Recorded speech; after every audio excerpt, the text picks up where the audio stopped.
आवास बांटिले नगर उन्नयन मंत्री बस्ती बासिंदांकु थईथान हाउसिंग प्रकल्परे बस्ती बासिंदांकु थईथान कराଯାଇଛି।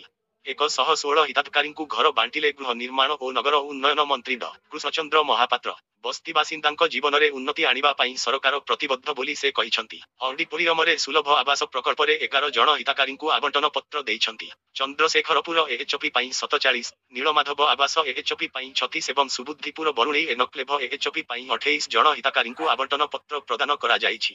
विडीएर सुलक्ष आवास योजना माध्यमरे सहरांचल गरीबंकु आश्रय देवा सहित बासगृह एवं उन्नत जीवन धारणा पाई लक्ष्य रखुछु। लटेरी व्यवस्था माध्यमरे 11 जन हिताधिकारीଙ୍କୁ टंका बंटन करा जाइछि। सूचना अनुसारे चंद्रशेखरपुर मौजारे 20 एकर परिमित जमीरे 2600 गृह निर्माण पाई योजना होइछि। से मध्यरु 820 टी घर निर्माण संपूर्ण होइछि। से मध्यरु 90 टी घर आवंटन करा जाइछि। आज 47 टी योग्य हिताधिकारीଙ୍କୁ घर आवंटन करा जाइछि। अवशिष्ट 1863 घर पर्याय क्रमे दियाजिब।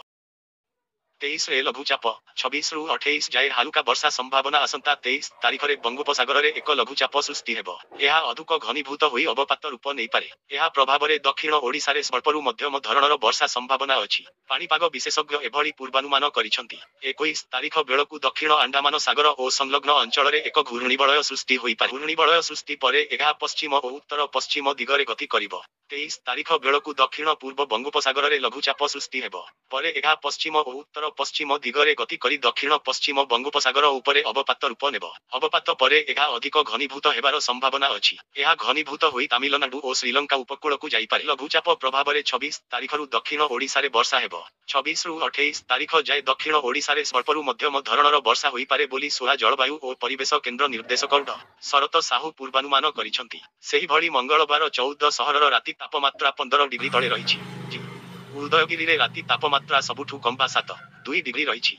फुलबाणी रे 10 डिग्री, दारिंगीबाड़ी रे 10.5, राउरकेला रे 11.9, भवानीपाटना और झारसुगुड़ा रे 12.2, अनुगुल रे 12.8, नवरंगपुर रे 13, बलांगीर रे सर्वनिम्न तापमात्रा 14 डिग्री रेकर्ड होइछि। आसंता 5 दिन जाए राति तापमात्रा रे विशेष परिवर्तन हेबनी बोली पाणीपाग विभाग पक्षरु कुहा जाइछि। आसंता 2 दिन झारसुगुड़ा, केन्दुझर, सुंदरगढ़, संबलपुर, बरगढ़, कंधमाल और कलाहांडीर किछि स्थान रे हालुकारु मध्यम धरणर कुहुड़ी दृश्यमान होई पारे बोली पाणीपाग विभाग आकलन करिछि। सुभद्रा रे एही अकाउंट को 3 पर्याय टंका जीव नाही। सबु योग्य हिताधिकारीଙ୍କ बैंक अकाउंट को सुभद्रा टंका जीव। नवेम्बर 24 रे प्रथम किस्तीर तृतीय पर्याय टंका आसीबो बोली उपमुख्यमंत्री सूचना देइछंती। उपमुख्यमंत्री प्रभाती परिडा कहिथिले वर्तमान सुधा 5 लाख महिला सुभद्रा योजनारू बाद पड़िछंती। किंतु जेउ माने बाद पड़िछंती सेमानंकु भी सुभद्रा टंका मिलिबो। जदि योग्य हिताधिकारी कोनोसी कारणरू बाद पड़िछंती तेबे सेमाने भी टंका पाइबे। डॉक्यूमेंट रे जदि कोनोसी त्रुटि थाए तेबे संशोधन करिबा परे सेमानंकु टंका मिलिबो। बैंक खाता रे आधार केवासी समस्या किंबा अन्य कोनोसी असुविधा जोगु सरकारंक तरफरू टंका पठा जाइथिले मध्य पहुंचीबारे विलंब हेबो किंबा अटकी जिवो। सरकारंक अनुजाई सुभद्रा टंका सीधा बैंक अकाउंट रे जमा हेबो। सप्ताह पूर्वरु मुख्यमंत्री कहिथिले जे प्रथम किस्तीर तृतीय पर्यायर 15 दिन परे चतुर्थ पर्याय टंका बंटा जिवो। तृतीय पर्याय टंका जदि 24 तारीख रे बंटन करा जिवो तेबे चतुर्थ पर्याय टंका को नै भी सूचना देइछंती प्रभाती परिडा। केवल सेही भली जदि कोनोसी महिला मासकु मोट 1500 टंका किंबा ताठारू अधिक किंबा वार्षिक मोट 18000 टंका बा ताठारू अधिक कोनोसी राज्य किंबा केंद्र सरकारी योजना यथा पेंशन, छात्रवृत्ति इत्यादि सहायता ग्रहण करूछंती सेमाने सुभद्रा टंका पाइबा पई योग्य विवेचित हेबे नाही। राशन कार्ड लिस्टरू कटि जाई पारे 70 लाख हिताधिकारीଙ୍କ नाम।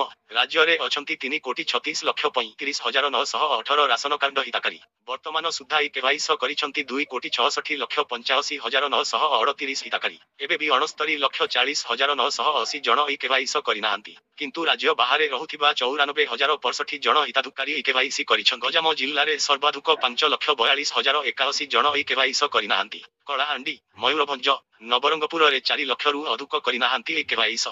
देवगढ़ जिल्ला रे सबुठु कम 32,209 जन केवाईसी करिनाहांती।